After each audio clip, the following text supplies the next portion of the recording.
Imagine a villain so immensely powerful that he could potentially unravel reality itself with just a flick of his will. Yet, shockingly, the Marvel Cinematic Universe hasn't brought him into the spotlight yet. This oversight is especially puzzling when you consider how integral he is to some of Marvel's most epic tales. But here's where it gets intriguing.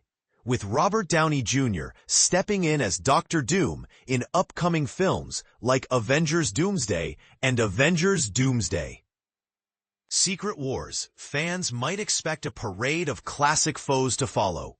One name that keeps popping up in whispers among comic book enthusiasts is Owen Reece, better known as the Molecule Man. Let's dive deep into why this character could shake up the MCU, and why his absence feels like such a missed opportunity. Now, Molecule Man isn't your typical blockbuster baddie like Doom, Magneto, or Thanos, who steal scenes with their charisma or sheer menace. Instead, his abilities revolve around mastering molecules, the tiny building blocks that make up everything around us. Picture this: from the air you breathe to the ground beneath your feet, almost all matter is composed of these microscopic units. In theory, his control over them could make him unstoppable, potentially overshadowing even the mightiest heroes. Originally, he wielded his powers through a magical wand, like some sort of sorcerer, but that quirky detail has largely faded into obscurity in later stories.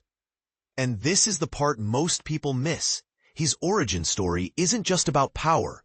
It's a cautionary tale about how ordinary people can become extraordinarily dangerous. Back in 1963, in the pages of Fantastic Four number 20, crafted by the legendary duo Stan Lee and Jack Kirby, Molecule Man burst onto the scene.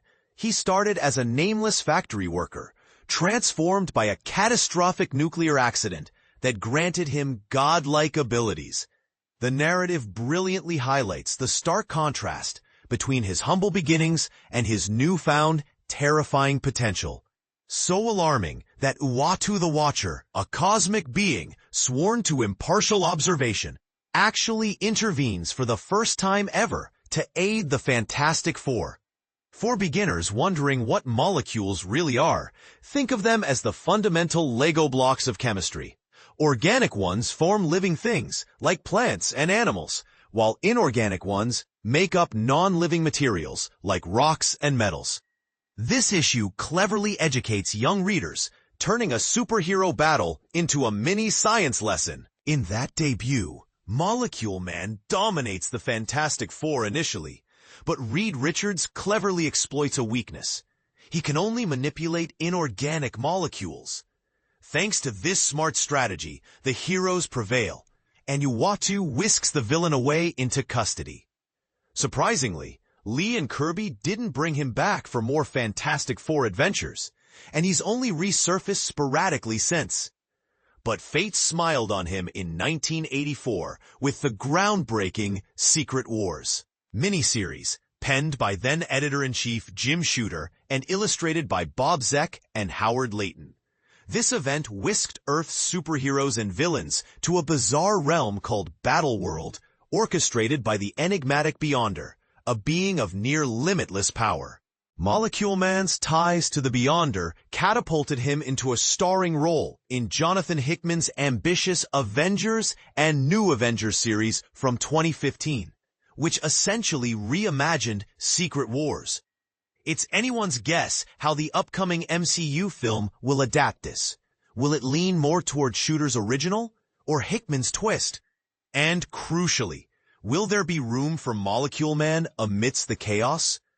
But here's where it gets controversial. Some fans argue that introducing such a reality-bending character could overshadow the established MCU heavyweights, potentially disrupting the franchise's balance.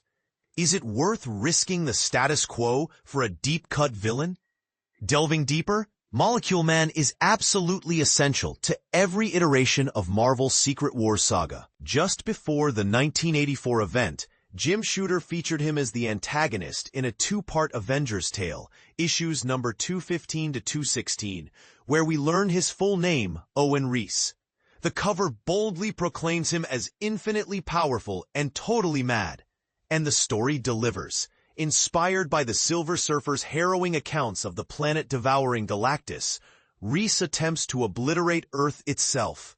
This might explain why Shooter, who often portrayed Molecule Man as a reluctant anti-hero rather than a full-blown maniac, chose him for Secret Wars. In the original series, he even finds love with fellow villain Volcana and tries to build a normal life on Battleworld. The sequel, Secret Wars 2, ramps it up. Molecule Man is the one who ultimately triumphs over the Beyonder, as he's the only entity capable of matching the gods' might. Their clash reverberates through infinite dimensions, a spectacle captured vividly in art by Al Milgrom. Later, in Fantastic Four number 319, writer Steve Englehart retold his backstory, linking his powers to a dimensional rift that attracted the Beyonder. Hickman expanded on this, weaving Molecule Man into a multiversal plot involving incursions, cataclysmic events where parallel Earths collide and destroy each other. To halt one, someone must sacrifice an entire world before time expires. Forces like cosmic entropy or even armies of Beyonders prove insurmountable. So these alien deities engineer Molecule Man as their ultimate weapon to erase existence. His powers aren't just impressive, they're downright universe-altering. For instance, alongside Dr. Doom, who has his own reasons for saving reality, like a ruler needing something to command, Molecule Man time travels across dimensions. They uncover that he's the same consciousness echoed across realities, a single mind fragmented into countless bodies. This echoes in the MCU's Doctor Strange in the Multiverse of Madness, where dreams represent alternate lives, a concept possibly inspired by these comics.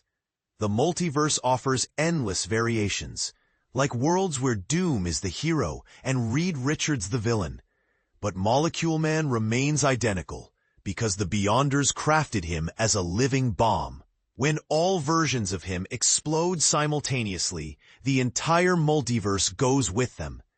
Doom and Molecule Man embark on a mission to assassinate these alternate selves preemptively, enlisting Black Swans, survivors from doomed worlds, as allies. But this triggers the incursions, a failsafe by the Beyonders. Shifting tactics, Doom imprisons the Molecule Men instead, then unleashes the Beyonders' power against them. Ultimately, the Prime Molecule Man absorbs this energy and bestows it on Doom, who forges a new battleworld.